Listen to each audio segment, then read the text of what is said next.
Let me give you a little education. They say there are different names for a tiger depending on its age. A cub is a big cat. A juvenile is a striped terror. A full-grown male is a beast, and a seasoned-old hunter is a white-browed king. The ones that live past 20 are called mountain lords, though few ever make it that long. And after that, they say a tiger becomes something else entirely, a legend, whispered on the wind. But the most important stage, the one they never tell you about, comes after legend. It's called Willow Reed, because my wife's name is Willow Reed. Her parents weren't exactly scholars. They just thought the name sounded poetic when they picked it for their little girl. At first, I thought it was beautiful too. Who knew that years later, the name would become less of a noun and more of an adjective for her. Like most women named Willow, she's an absolute knockout. Face, figure, personality, conversation, she checks every box. Grade A, top tier, the whole package. But that's all a front. I'm the only one who knows the terror that lies beneath. If I had to describe my married life with a sign, it'd be one of those posters you see in a hospital waiting room. Top line, prevent domestic violence. Bottom line, a call for compassion. And in big, bold letters across the middle, don't talk to strangers. But how am I supposed to not talk to strangers? I own a business. If I don't talk to strangers, I don't eat. So if she's so rough, why not get a divorce? It's not exactly a taboo these days. Honestly, I can't bring myself to do it. We were childhood sweethearts, the real deal. We met in kindergarten. She's the only girl I've ever known. Besides, I'm terrified. Her family's martial arts go back generations. She's a ranked fighter, and every move she makes is a kill shot. The fact that she hasn't murdered me in my sleep yet is, in my mind, definitive proof of her undying love. Every time she lays into me, she has a perfectly rational explanation, and you can't argue with her. This isn't just a girl who took a few self-defense classes. It happens anywhere, anytime, for any reason. I've seen those articles online, the ones that say men who get beat up by their wives are letting it happen. That there's no way a man can't overpower a woman. So it must be out of love, a difference in strength. Easy for them to say. They've never met my wife. She was the queen of the kindergarten playground. Back then, I was a sickly kid, spending more time in the pediatrician's office than the classroom. On the advice of some holistic doctor, my parents had me start training with a master he knew. It was supposed to build up my strength, and it gave them someone to help look after me. So there I was, a clueless 4-year-old, forced by my parents to hold a little cup of tea and bow to some guy I recognized from the daycare. This man had a daughter. Same age, same class. But according to the school's tradition, I had to call her my senior. Yep, that was my wife, Willow Reed. From that day on, I basically lived at my master's house. Ate there, slept there. And since I was the same age as Willow, but technically her junior, I was the designated target for all her bullying. Every single day started before dawn with running, holding horse stances, and balancing on wooden posts. Rain or shine, all year round. When I was little, the runs were shorter and the posts were low to the ground. But as I got older, the mileage increased and the stances got longer. Willow was a little Hellion from the start, a constant headache for her family. She was supposed to be a girl, but she was always climbing things and getting into fights like one of the boys. My master was a strict father. Every time Willow stepped out of line, she'd be punished. Either she'd be kneeling in front of the founder's portrait all night or holding a bowl of water in a horse stance until her legs gave out. None of it worked. It was like she was born to cause trouble. Even when her palms were swollen like catcher's mitts from the master's ruler, she'd be right back at it the next day. Her mother would just sigh and shake her head. How is she ever going to get married? Who would want a girl like this? Willow, ever the comedian, would yank me over while I was practicing. What do you mean? No one will want me. My junior here will marry me. Then she'd glare at me, a silent threat in her eyes. Right, Ethan? I guess some jokes have a way of coming true. I was always the quiet one, probably because I was sick so much as a kid. I preferred a book to a brawl. Willow and I were complete opposites. I was so calm I might as well have been the girl. My master was easier on me, knowing my health wasn't great. He'd always cut my training regimen by at least a third compared to the other students. Willow always complained he was playing favorites. The other, older students didn't help, always teasing her that master loved his youngest apprentice more than his own daughter. Some of those guys were my master's age, with apprentices of their own who were older than me. I was the last one he'd taken on, the baby of the group. Even guys who joined after me, but were years older, had to call me their senior. But really, I was just Willow's shadow, her permanent sidekick. We were inseparable. Before elementary school, we practically shared bed. We only got separate rooms when we got older. We didn't share a bed again until we signed our marriage license. So, for her, bullying me was second nature. But I was good to her, too. When Master would punish her by sending her to bed without dinner, I'd sneak her food. When he made her kneel all night, I'd stay up with her. Whatever she requested, no, commanded, I did without question. Even so, I couldn't escape the occasional beating. If I asked why, I'd get a takedown for my trouble. But nothing lasts forever. The day finally came for me to graduate from my training, which meant I could finally go home to live with my parents. My master and his wife were sad to see me go. I'd grown up under their roof. But rules were rules. My parents promised I'd be back for every major holiday. After a few more words of advice from my master, I reluctantly followed them home. Willow was grinning from ear to ear. The crybaby is finally gone. No more looking at your pathetic little face. I didn't expect to see her that very night, peering into my window, hands cupped around her eyes. My bedroom was on the third floor. I yanked the window open and pulled her inside. "What are you doing here?" She dusted off her clothes from the climb. "What? Not happy to see me?" I wouldn't dare say that. "Welcome. Of course, I'm happy. But why didn't you just use the front door?" She gave me a look that screamed, "Are you an idiot? How was I supposed to know which apartment was yours?" I handed her a bottle of water. "You could have just yelled my name. Do you have any consideration for others? It's the middle of the night. Just because you're not sleeping doesn't mean nobody else is." She was in the middle of lecturing me when the noise must have gotten too loud, because my parents poked their heads in, worried. They walked in to see Willow sitting on my stomach, pinning both my arms down with one hand while the other was raised high, ready to strike like a hunter finishing off a tiger. My parents just stared. "What are you two?" I quickly motioned for Willow to let me go. "This is my senior from the dojo. You've met her. We're just messing around." They both just said oh and nodded. "Well, play nice. Don't get too rough and hurt each other." They closed the door. 5 seconds later, it creaked open again. Willow was still sitting on me. "Wait a minute," my mom said. "Young lady, how did you get in here? We've been in the living room the whole time and never saw anyone come in." Willow put her fists together in a formal salute. For those who walk the path of a martial artist, there are always ways. My mom noticed the open window. You didn't climb up here, did you? This is the third floor. That's so dangerous. Next time, can you please use the door? I never said you weren't welcome."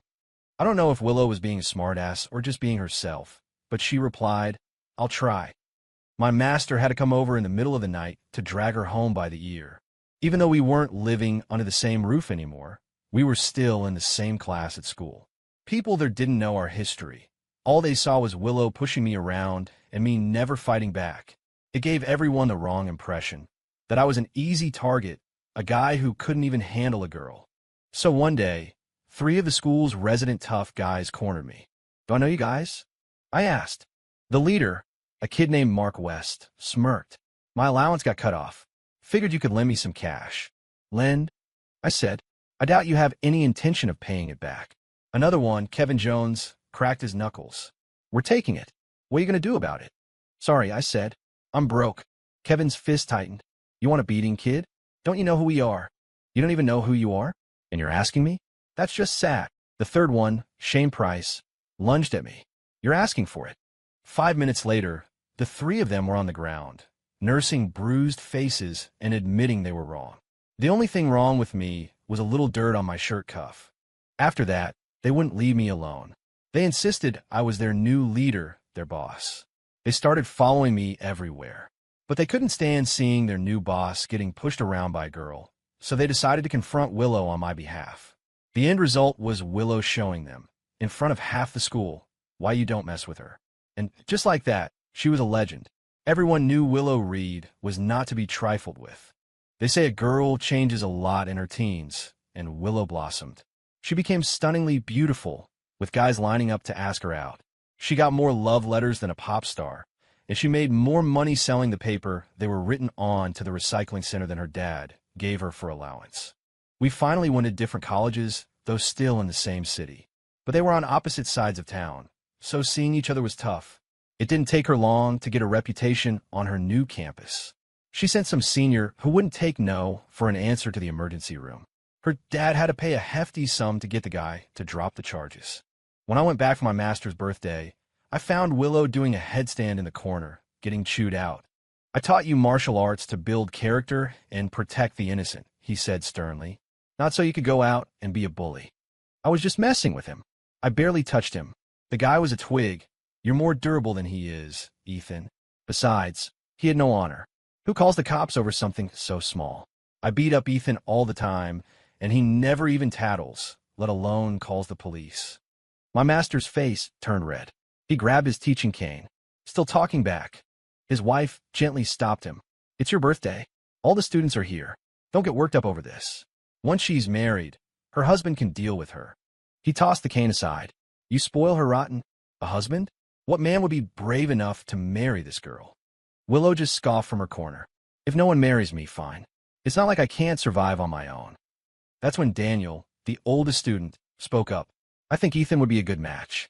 They grew up together, know everything about each other.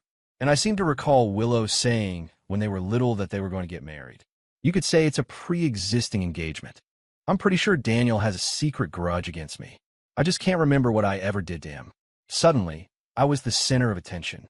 I was counting on Willow, with her temper, to shut it down immediately, to say she'd never be interested in a guy like me. But for the first time in her life, she was completely silent. She just stayed in the corner while the other students all chimed in about what a perfect couple we were. Her mom thought it was a great idea, too. Before I knew it, the deal was practically sealed. I felt like we were getting married tomorrow. Finally, my friend Alex, the fourth apprentice, spoke up. "I guess we should ask if Ethan is still willing." Everyone froze. They'd been debating this for 10 minutes and hadn't bothered to ask either of us. Then, a voice came from the corner. It was Willow. He wouldn't dare be unwilling. My mouth opened, but nothing came out. My mind went completely blank. Everyone took my silence as shy agreement. And just like that, the conversation shifted to wedding plans. When my parents heard that my master wanted me to marry his daughter, the very same girl who'd climbed up to my window all those years ago, they were floored, especially when they saw Willow now.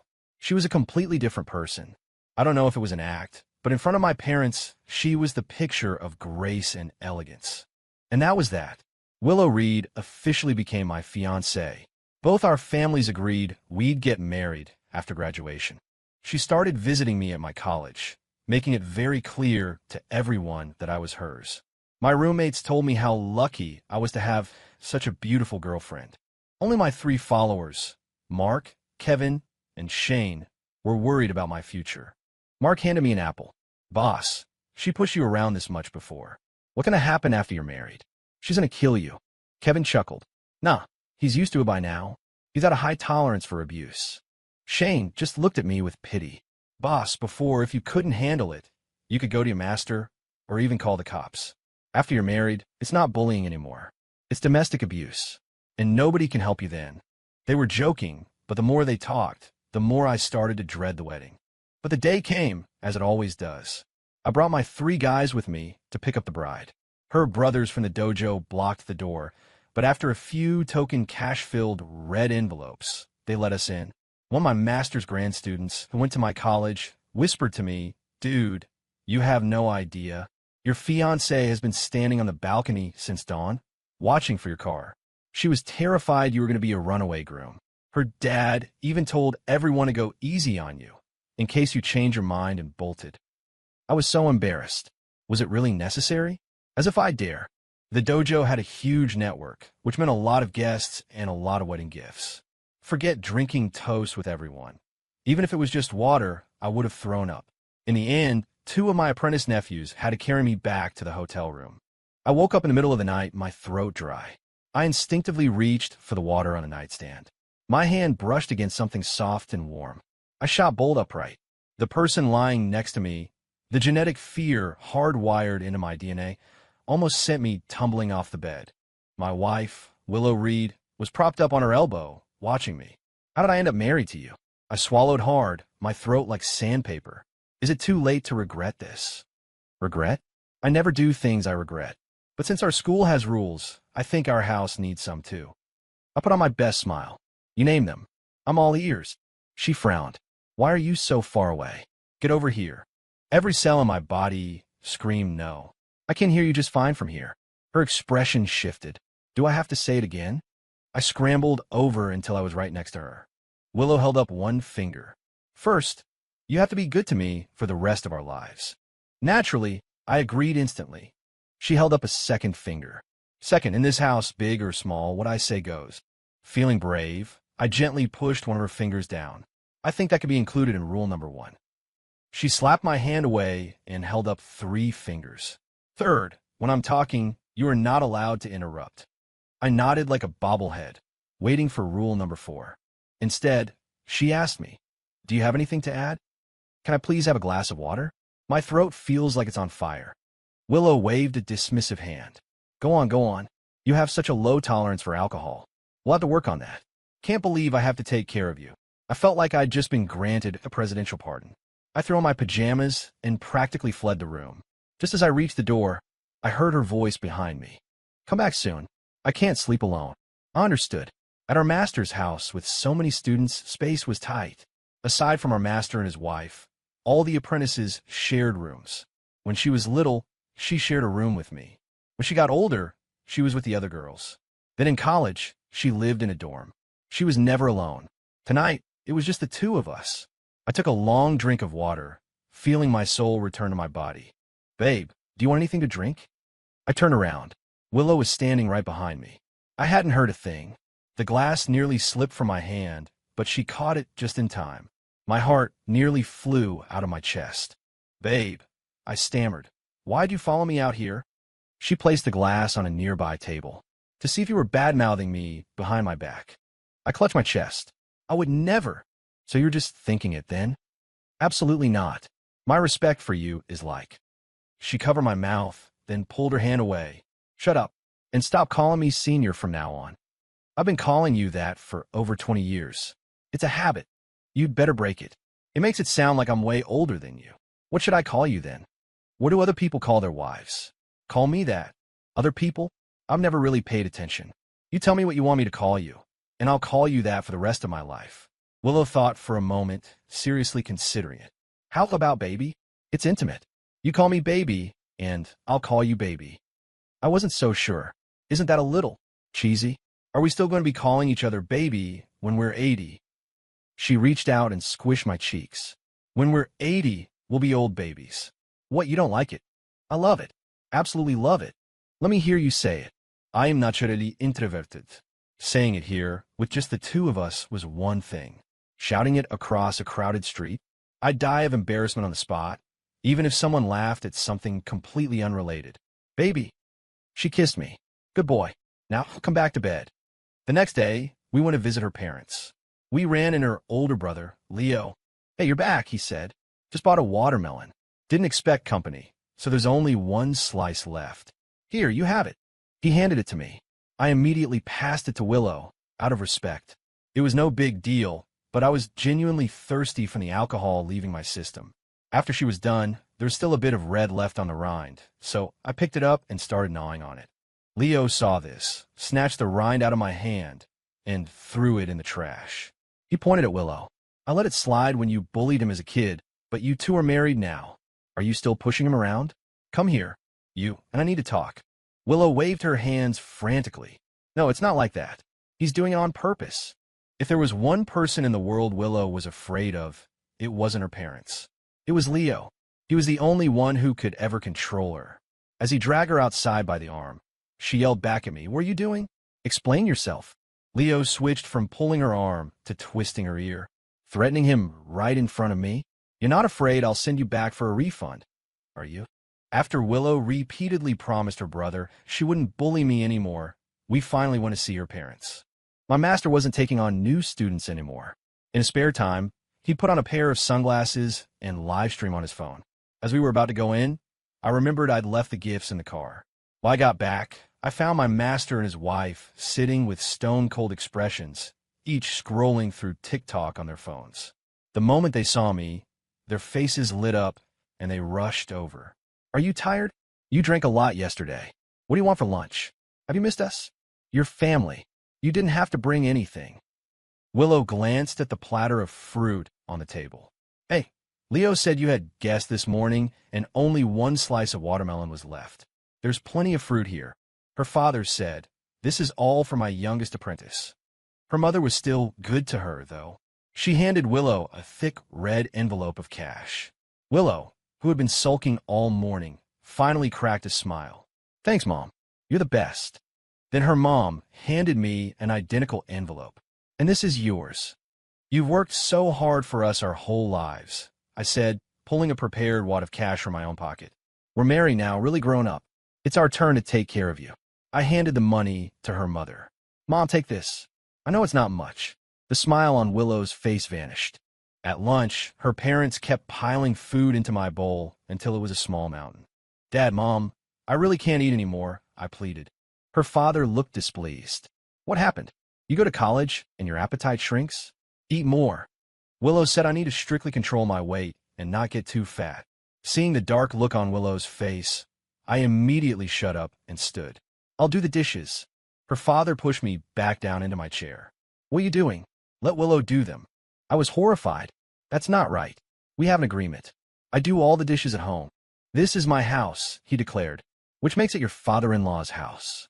What I say goes. He pointed at Willow. Go wash the dishes. In all the years I'd known her, I had never seen her do a single chore. Even when it was her turn to clean the classroom at school, I did it for her. This was a sight I had to see. She didn't even know how to use dish soap. She just stood there, staring at the pile of dirty dishes in the sink.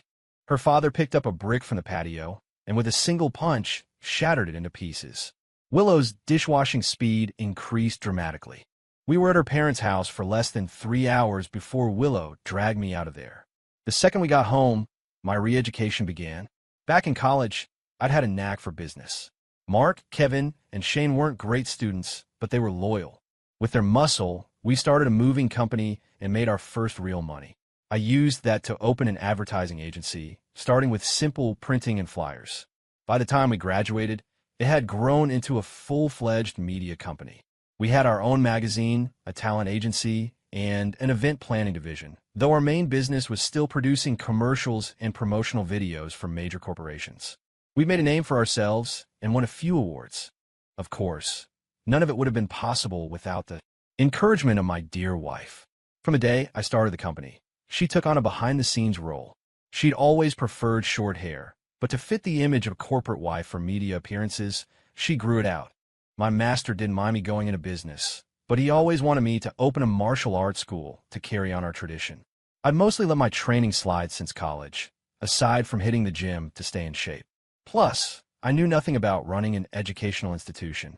I had to tell him I wasn't the right guy for the job, but if he ever needed funding, I'd be there in a heartbeat. One day, I came home and saw that Willow had cut her hair again, back to a sharp, practical bob. I was so used to her long hair that for a second, I thought I'd walked into the wrong house. What made you cut your hair? Willow walked over to me. How does it look? I put my arm around her. Baby, you look beautiful no matter what. She struck a fighting pose. I'm thinking of getting back in the octagon, win a championship, then open that school. I immediately shot her down. No, I don't agree. Her face went cold. I wasn't asking for your opinion. This isn't a discussion. It's a notification.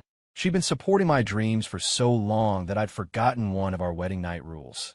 In this house, what she says goes. You want to open a school? Fine. I'll fund it. You can manage it yourself, hire a professional director, be the honorary principal, whatever you want. But you're a mother now. What if something happens to you in the ring? Willow raised a fist threateningly. You don't have faith in me? I'm not some delicate corporate wife. I've still got the skills. I had no choice but to give in.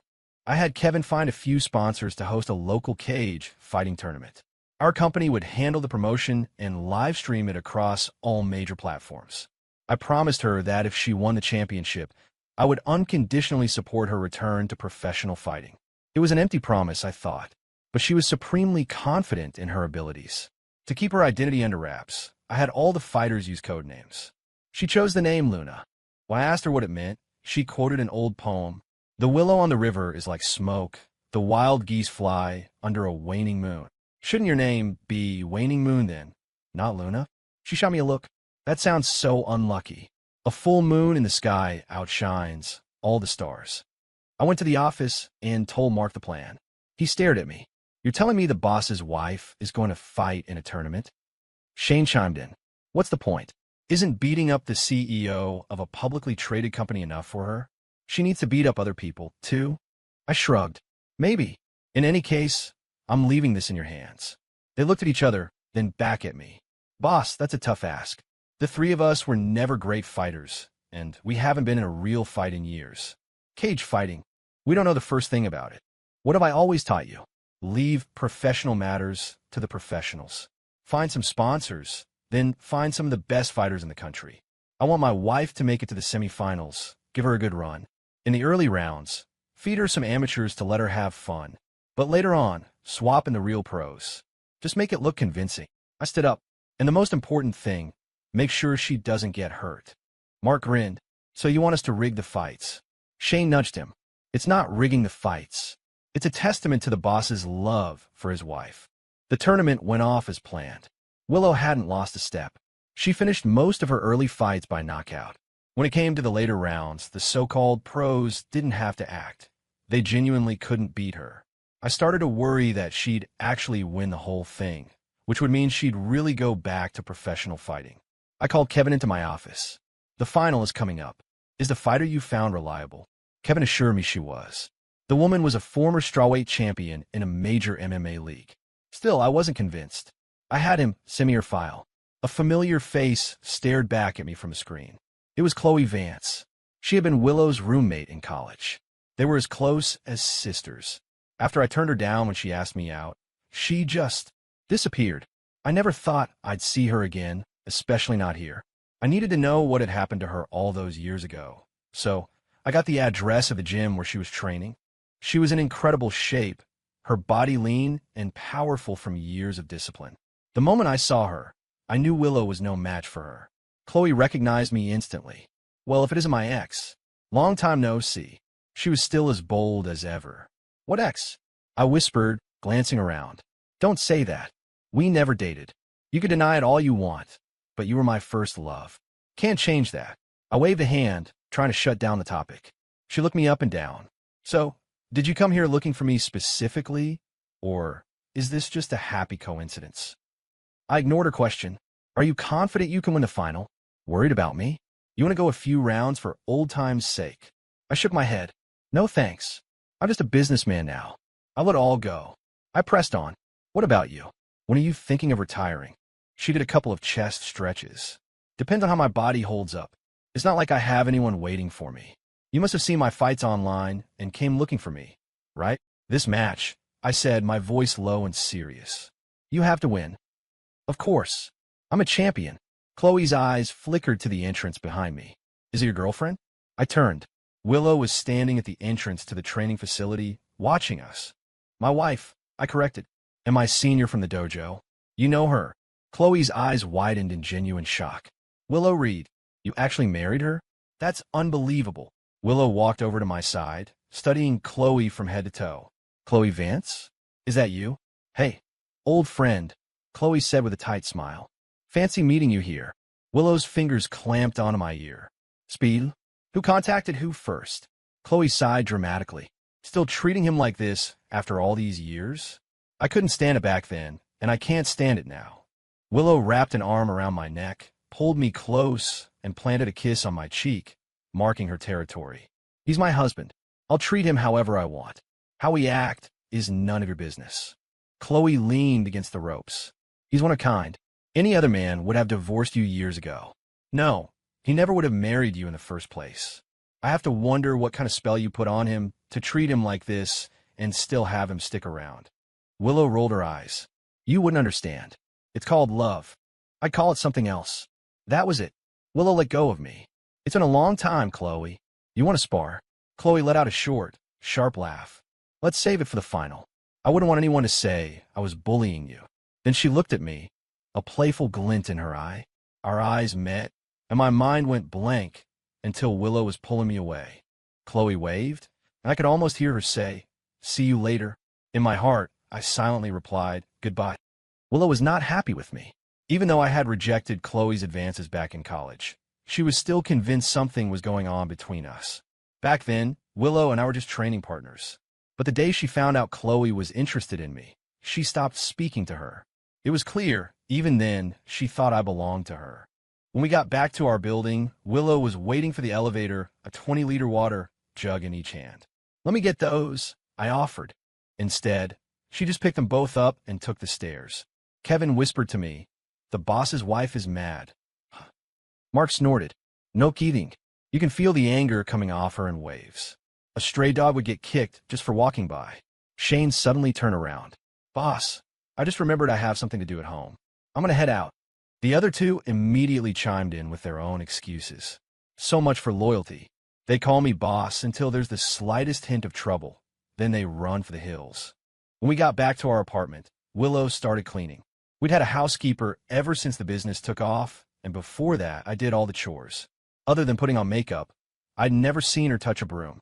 Today, she was wielding it like a legendary spear, the bristles whistling through the air.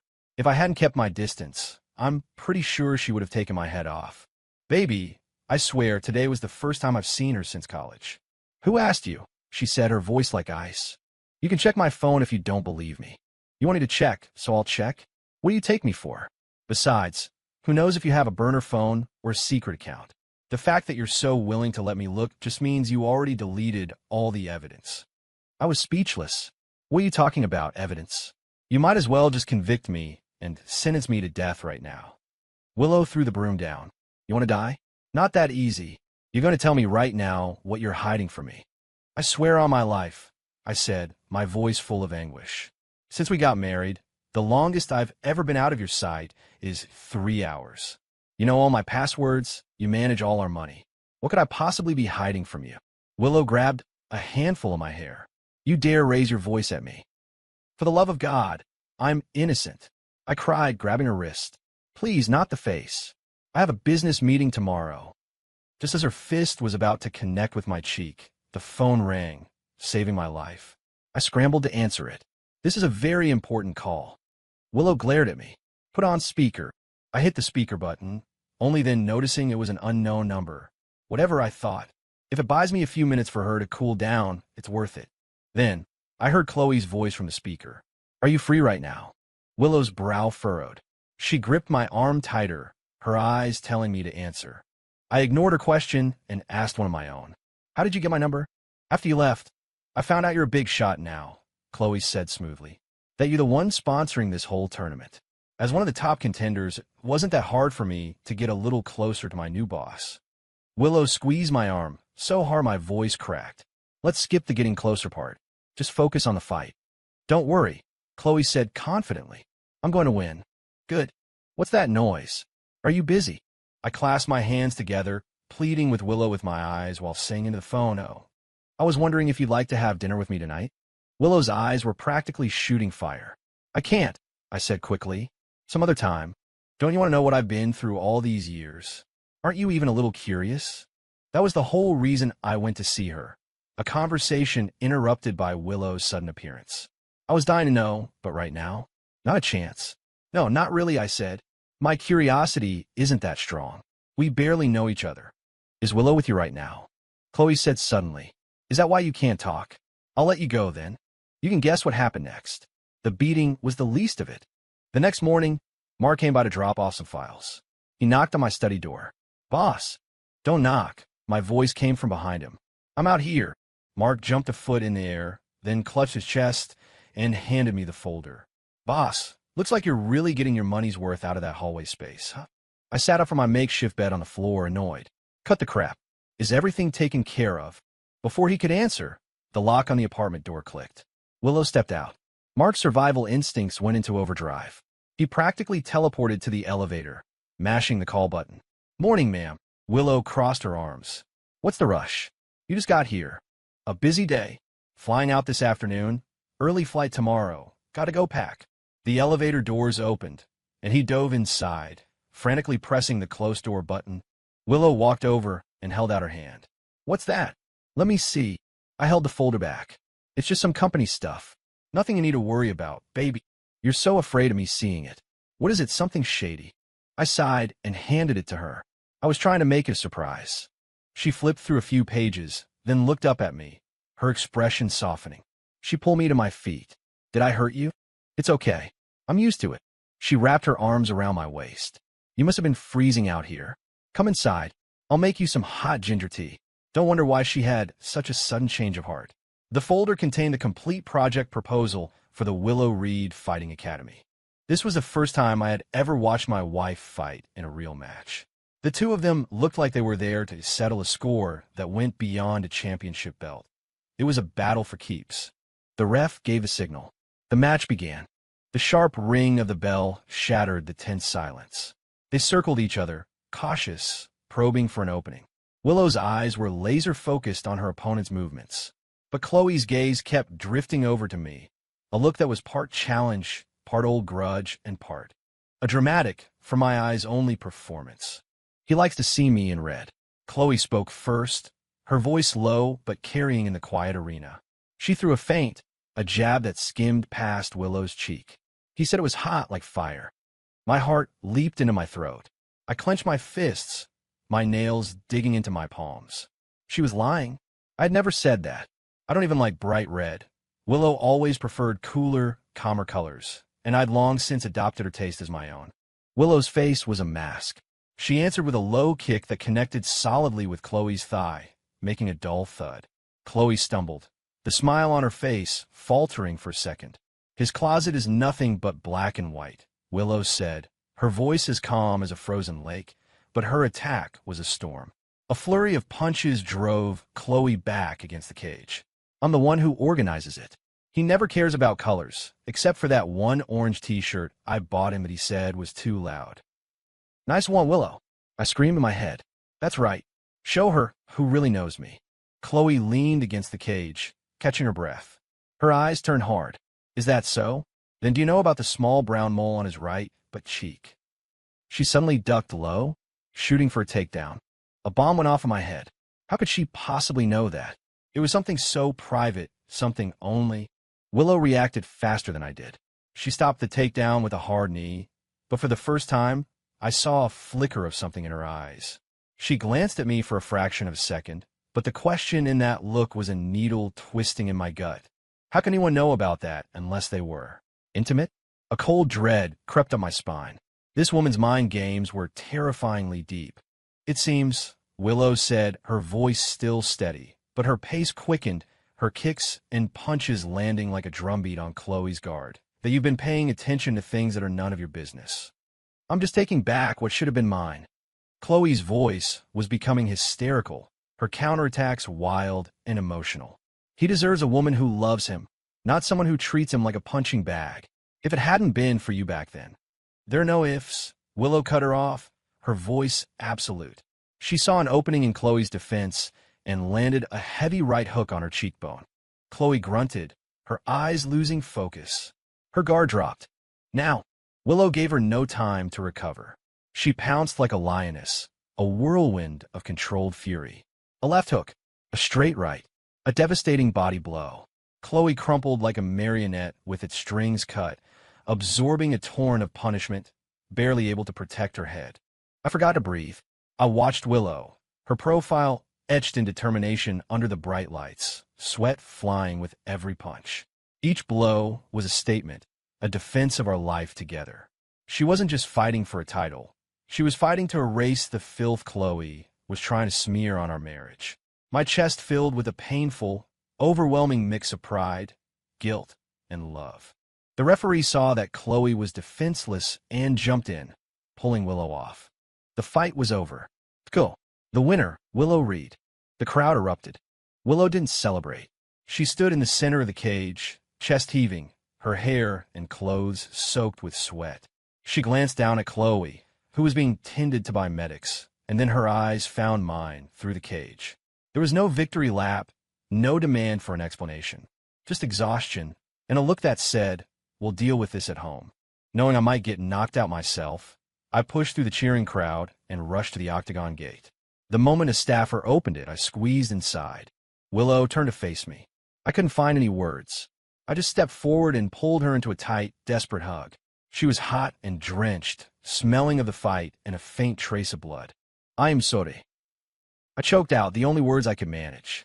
She shook her head against my shoulder, her voice hoarse. We'll talk at home. I won a match. And I won something else, too. I held her tighter. Yes, she had. She had won everything. And all I knew was that this woman, who had just gone to war for me in a steel cage, was the only thing in my life that mattered. As for Chloe and that damn mole, I had a feeling I'd be spending the night on the hallway floor, trying to figure out how to confess and be forgiven. But Willow never asked about it. She never mentioned Chloe or the mole again. I spent weeks walking on eggshells, the unspoken question hanging over me like a guillotine, ready to drop at any moment. It was like a game of chicken. She was waiting for me to confess, and I was waiting for her to ask. We were at a stalemate. Or maybe it was all in my head. Maybe she never believed Chloe in the first place. After all, we'd been together forever. We were childhood sweethearts, inseparable partners, two peas in a pod. Because we had a deal, her winning the championship meant she was officially going pro again. She got her flyweight title, and the Willow Reed Fighting Academy officially opened its doors.